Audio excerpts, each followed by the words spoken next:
Pada hari itu juga Raja Ahasuerus mengaruniakan harta milik Haman, seteru orang Yahudi, kepada Ester sang ratu. Dan Mordekai masuk menghadap raja, karena Ester telah memberitahukan apa pertalian Mordekai dengan dia.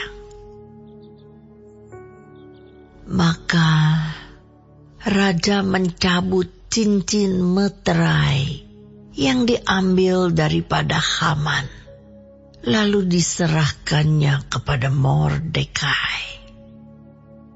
Dan Mordekai diangkat oleh Ester menjadi kuasa atas harta milik Haman.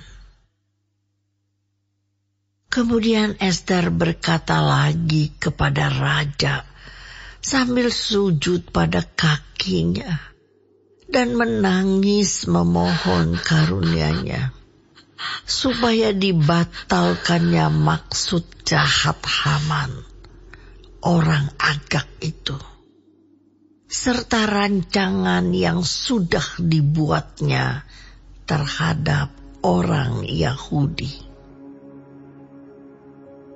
Maka raja mengulurkan tongkat emas kepada Ester. Lalu bangkitlah Ester dan berdiri di hadapan raja serta sembahnya.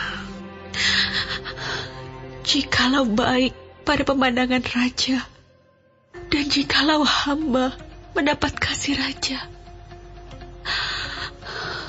dan hal ini kiranya dipandang benar oleh raja, dan raja berkenan kepada hamba, maka hendaklah dikeluarkan surat titah untuk menarik kembali surat-surat yang berisi rancangan Haman bin Hamedata, orang Agag itu, yang ditulisnya untuk membinasakan orang Yahudi di dalam semua daerah kerajaan.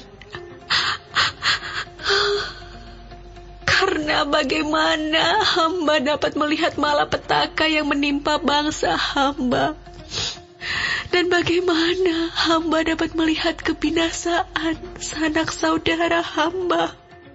Maka jawab Raja Ahasuerus kepada Ester sang ratu, serta kepada Mordekai orang Yahudi itu, harta milik Haman telah kukaruniakan kepada Ester, dan Haman sendiri telah disulahkan pada tiang, karena ia sudah mengacungkan tangannya kepada orang Yahudi. Tuliskanlah atas nama raja apa yang kamu pandang baik tentang orang Yahudi, dan meteraikanlah surat itu dengan cincin meterai raja. Karena surat yang dituliskan atas nama raja dan dimeteraikan dengan cincin meterai raja tidak dapat ditarik kembali. Pada waktu itu juga dipanggillah para panitera raja dalam bulan yang ketiga, yakni bulan Siwan, pada tanggal 23, dan sesuai dengan segala yang diperintahkan Mordekai, ditulislah surat kepada orang Yahudi dan kepada para wakil pemerintah, para bupati, dan para pembesar daerah dari India sampai ke Ethiopia, 127 daerah, kepada tiap-tiap daerah menurut tulisannya, dan kepada tiap-tiap bangsa menurut bahasanya, dan juga kepada orang Yahudi menurut tulisan dan bahasanya. Maka ditulislah pesan atas nama Raja Ahasuerus dan dimeterai dengan cincin meterai raja. Lalu dengan perantaraan pesuruh-pesuruh cepat yang berkuda, yang mengendarai kuda kerajaan yang tangkas, yang diternakan di pekudaan, dikirimkanlah surat-surat yang isinya Raja mengizinkan orang Yahudi di tiap-tiap kota untuk berkumpul dan mempertahankan nyawanya, serta memunahkan, membunuh atau membinasakan segala tentara, bahkan anak-anak dan perempuan-perempuan dari bangsa dan daerah yang hendak menyerang mereka, dan untuk merampas harta miliknya. Pada hari yang sama di segala daerah Raja Ahasuerus, pada tanggal 13 bulan yang ke-12, yakni bulan Adar. Salinan pesan tertulis itu harus diundangkan di tiap-tiap daerah, lalu diumumkan kepada segala bangsa. Dan orang Yahudi harus bersiap-siap untuk hari itu akan melakukan pembalasan kepada musuhnya.